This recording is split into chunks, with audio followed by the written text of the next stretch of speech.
Nanonood po nito sa atin sa website natin. Nabisita niyo na ba yung website natin, mga kapatid? May website pa lang, Heart of Worship.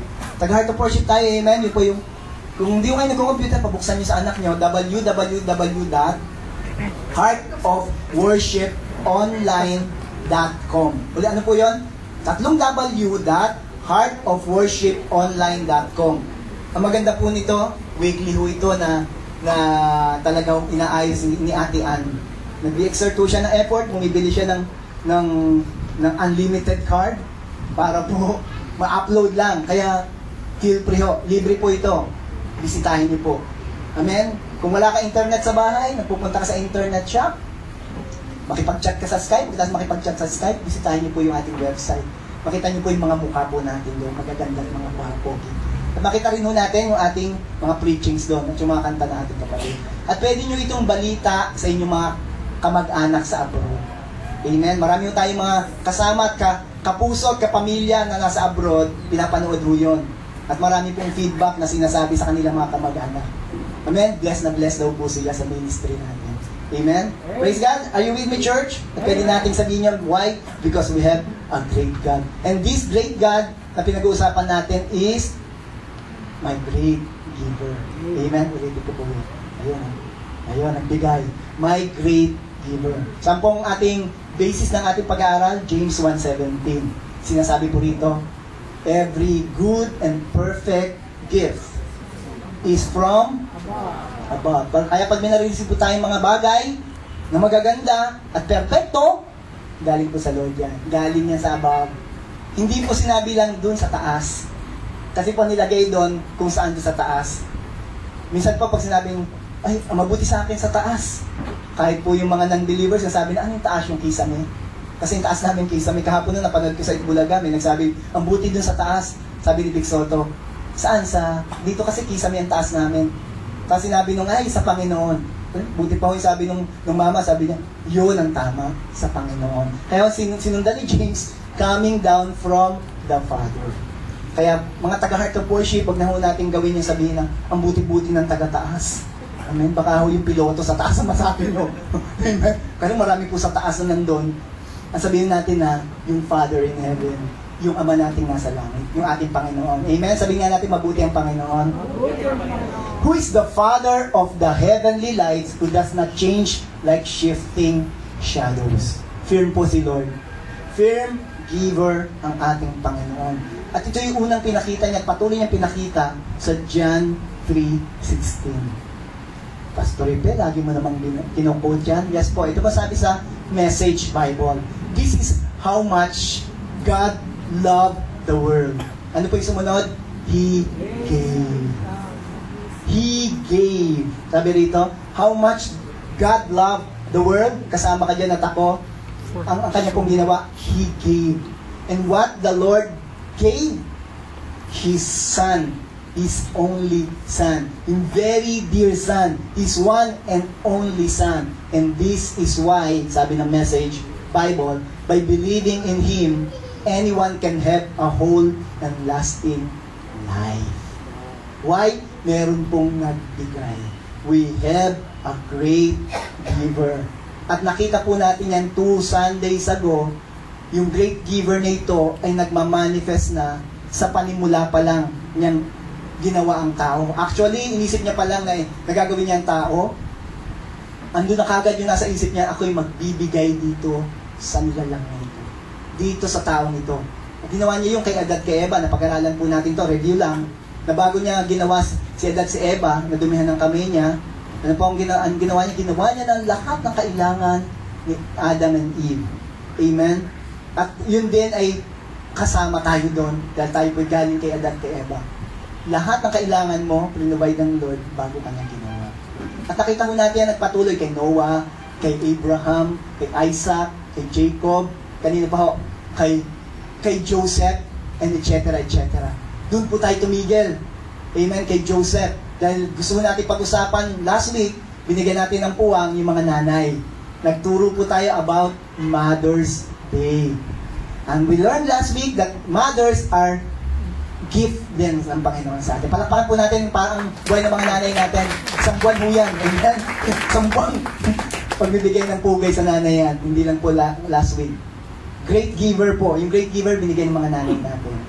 At ngayon po, magpapatuloy tayo sa regular study natin about sa ating great giver God.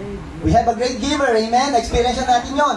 Ngayon doon, nire-review lang natin. Let us pray. Father, in Jesus' name, you'll manifest your power in our midst as we study this exciting lesson po na meron po kami. Ama, nire-reveal mo pa lang ito nung ako'y nag-aaral, excited na po kami. Excited na ako na ibahagi ito dahil nakikita ko na ito sa aking buhay at nakita ko ito sa buhay ng aking mga kapatid. At dalangin namin na patuloy namin makita at patuloy kami ma-excite sa pag-aaral nito. Gagawa kayo mightily sa buhay namin at makita namin. At unang-una makikita po namin kung sino ka as a great giver. Kung ano ang pangako mo, kung ano ka, o Diyos, at gusto mong pagawa sa amin. At higit sa lahat, kung sino kami ng mga tagatanggap mo. Yun po ang mensahe mo ngayong araw na ito. Yun po magmamanifest sa buhay ng bawat isa. Ito hiling namin dalangin sa pagkilos ng banal ng Espiritu. Ito hiling namin sa pangalan ng Panginoong Jesus. Lahat tayo magsabi ng Amen. So, let's see. Today, we'll talk about my great giver in the life of the nation of Israel. Ang pinakaunang nakabenepisyo niyan na nasyon, alam ko, ang Philippines ay nakakabenepisyo na niyan at ibang maraming bansa, pero una po nakabenepisyo niyan ay yung bansa ng Israel. Saan po nanggaling ang bansang Israel? Kay Jacob. Tama? At nagkaroon siya ng 12 anak. At itong 12 anak na ito, dahil nagkaroon ng famine in the times of rulership ni Joseph, kaya nga po napuntang governor si Joseph. If you remember, yung mighty hands of God or yung great giver nagbigay ng position kay Joseph at ginamit siya na mag-ipon ng maraming pagkain dahil magkakaroon ng ilang taong tagtuyot. At praise the Lord, kaya pala nangyari yon, gusto niya ang Panginoon, yung great giver, gusto mong patuloy na magbigay ng patuloy na buhay sa bansang Israel. Alam natin storya, at nagkikwento na yan dito sa ating mga pag-aaral. Sila po sa Canaan ay bumiyahe. Mga 17 katao bumiyahe from Canaan papuntang Egypt at sila'y tumira sa Goshen. To make the long story short, ilang hundred of years nang lumipas, namatay na po si Joseph, namatay na si Jacob, namatay na yung mga kapatid niya, at natira po dun sa Goshen, sa land of Egypt, yung mga anak-anak na po, apo-apo, na umabot na po ng 1,000,000. Mapadali pong istorya, meron pong pumalit na Pharaoh o hari, at itong haring ito hindi na po matandaan ang ginawang kabutihan ni Joseph. At nakita po itong dumalaking populasyon ng Israel na tingin nila ay imbis na kasangga, ay naging tingin nila threat sa kanila. So ang ginawa nitong paraon na ito, alam naman natin istorya, nire-review lang natin, at para sa mga hindi nakakaalam, siya po ay gumawa ng mga pamamaraan upang matigil ang pagdami ng bansang Israel. Kinausap niya yung mga nagpapaanak, yung mga kumadrona rin, tsaka mga lying-in doon sa lugar na yon. Amen? Tsaka mga ospital. Pag magkakaanak yan, patayin nyo kagad yung anak, ha? Lalo na pag, yung ang anak ay ganito. Diba? So, mapadali pong storya. Hindi po, may takot sa Diyos itong mga kamudronang ito. Amen? At hindi ho nila ginawa at lalong dumadami. Sumunod na kanilang ginawa, gawin natin itong mga alipin, helper. At dadama po ng bansang Israel ang paghihirap na sa lugar niya. Kaya nga po dito natin sisimulan ang istorya. Sa istorya nito, sa chapter 2 ng Exodus, dahil dyan po natin makita, ay dininig po ng great giver yung great prayer ng Israel. Pero po may mga great needs dito. Pero may mga pangangailangan, makaka-relate po tayo ngayon dito sa pag-uusapan natin. Kasi ito po mga Israel na ito ay may great needs nung panahon na yon. And they have this great God who can and who are able and will continue to be able to provide their needs.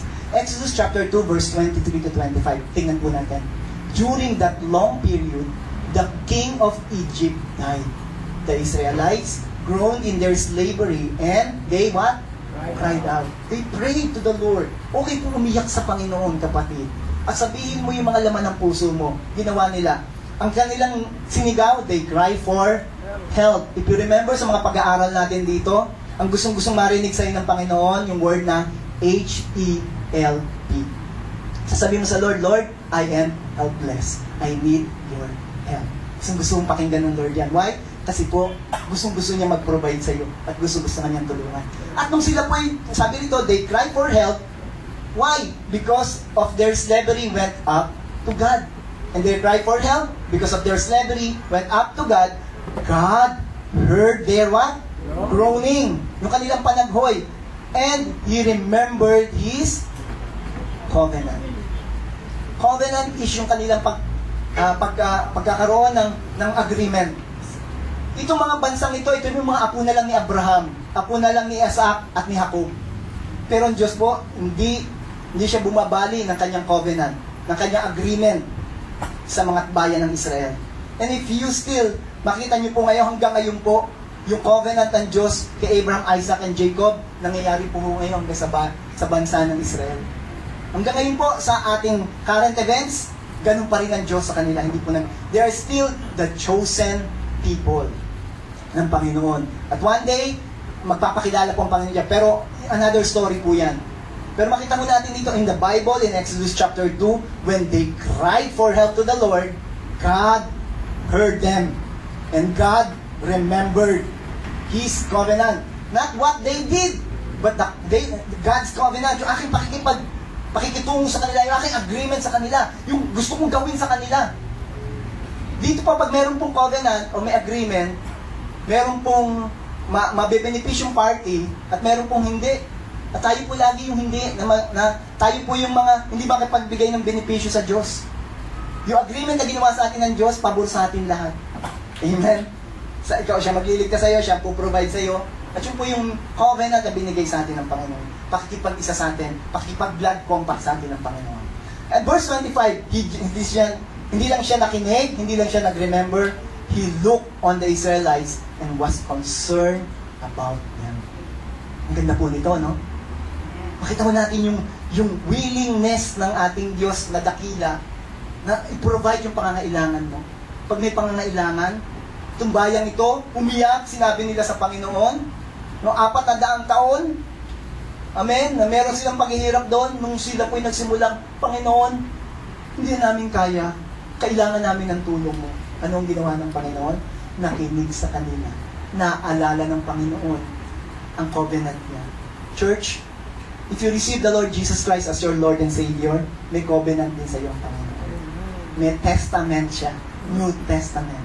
And He said it is finished, kasama yung pag-remember niya. Amen? Kaya, yung promise ng Panginoon, huwag mo kakalimutan. If you call unto Him, He will answer you. Promise niya yun. Covenant ng Lord sa iyo. If you are in need, He's always there. He will never leave you nor forsake you. And then, ang nakita natin dito, hindi po tumalikod ng Panginoon, hindi niya inisnab. He looked on the Israelites. What a great giver. Amen? Great giver. Hallelujah. And, ang maganda dito, concern si Lord. Sabi mo sa katabi mo, concern si Lord. Amen? Kahit na maliit na bagay yan, concern si Lord sa buhay. Sabi nga po ng Panginoong Jesus, yung ibon, concern si Lord doon. Pero sabi niya, mas mahalaga ka doon sa hipit. Sa ibon, sa maya sa atin, di po ba? Sa sparrow, mas important, mas mahalaga ka ron. Sabi ni Sister Cora, nag-uusap kami, kasi lagi namin napapakinggan yung ibon doon sa likod bahay namin. Lagi ko kinikwento ito, example ko. Sabi niya, kaya, alam mo, isa sa mga reason, kaya ang Lord ginamit yung sparrow, sabi niya sa akin, na example, na hindi pinababayaan ng Panginoon, tapos binali sa atin na tayo mas hindi tayo pababayaan, magpo-provide si Lord. Sabi ni Sister Cora, kasi yung ibon, appreciative. Konting lang, pipito lang. Alam yung pito ng ibon na yun ay papasalamat sa Panginoon. Hindi nyo lang alam, pero praise the Lord yun. Hallelujah. Just a glimpse of you, sabi rin yung kinakanta rin ng ibon.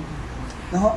Kaya sabi niya, kung yung ibon na yun, hindi ganun kahalaga, mas mahalaga ka, pinagpapahalaga ng Panginoon. Ano mang binabalik ng ibon? Gratitude. Salamat. Kaya ngayon mga nandito sa Heart of Worship, andito kayo ngayon kasi nagbabalik kayo ng gratitude sa Panginoon. Amen? Amen. Mabuti ang Diyos sa inyo. Amen? Na-receive natin ang kadakilaang pagbibigay ng Panginoon. Amen? So, tingnan mo natin ang patuloy. Hindi tayo titigil dito. Tingnan natin sa chapter 3. Kaya nga po pinili si Paring Moses. Si Paring Moses po ay pinili. Pinili siya sa chapter 3, verse 7 to 9. At kinausap siya ng Panginoon. Saan po? Doon po sa burning bush. Doon sa mount na yon, pinakit si Moses at kinausap. At ito po yon. The Lord said kay Moses, si Moses na ang kausap dito. Kasi i-fast track natin dahil po pag-uusapan, didetalye natin to, abutin mo tayo na 1 linggo rito. Amen. Kaya binibilisan lang mo natin, nire-review natin. The Lord said, I have indeed seen the misery of my people in Egypt. Isang katotohanan, are you with me, church? Yung mga miserable things na nangyayari sa mundong ito, hindi po nakakaligtas sa Panginoon yan. Lalong-lalo na sa mga pinili niya, sa mga chosen people niya. Sabi sa Biblia, you are His chosen generation. You are His chosen people. Sabi mo, Pastor Ripe, ang Israel chosen people. The day you receive the Lord Jesus Christ as your Lord and Savior, the blessing ng Abraham ay nasa iyo na. Mababasa natin mamaya. Kaya ikaw pinili rin ng Panginoon. So, if you have miserable things sa nangyayari din sa buhay, sa mundong ito, ang makita mo natin dito, sabi ni Lord, I have indeed seen. Affirmative po yan, di po ba?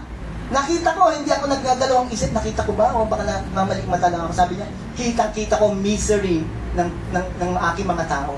You are His people. Sabi mas katabi yung people ka ni Lord. I have heard them cry out because of their slave drivers. And I am concerned about their sufferings. Their sufferings na dinaranas, concern si Lord Jan. Amen? Binibigay ko na ho kagad yung diretsong application sa atin. Kaya verse 8, so I have come down to rescue them from the hand of the Egyptians and to bring them up out of the land into a good and spacious land. Yung prayer ni Kuya Abel kanina, increase our territory. Gusto gawin ni Lord yan. To increase your land, increase your territory, increase yung mga sa buhay mo. God is a God of increase. Amen? Kaya nga He's a great giver. A land flowing with milk and honey. The home of the Canaanites, Hittites, Amorites, Perizzites, Hivites, Jebusites, and lahat ng tithes. Amen? Amen? The tithers. Amen? And now, the cry of the Israel has reached me. When we cry to the Lord, church, yung great giver, ready kagad dyan.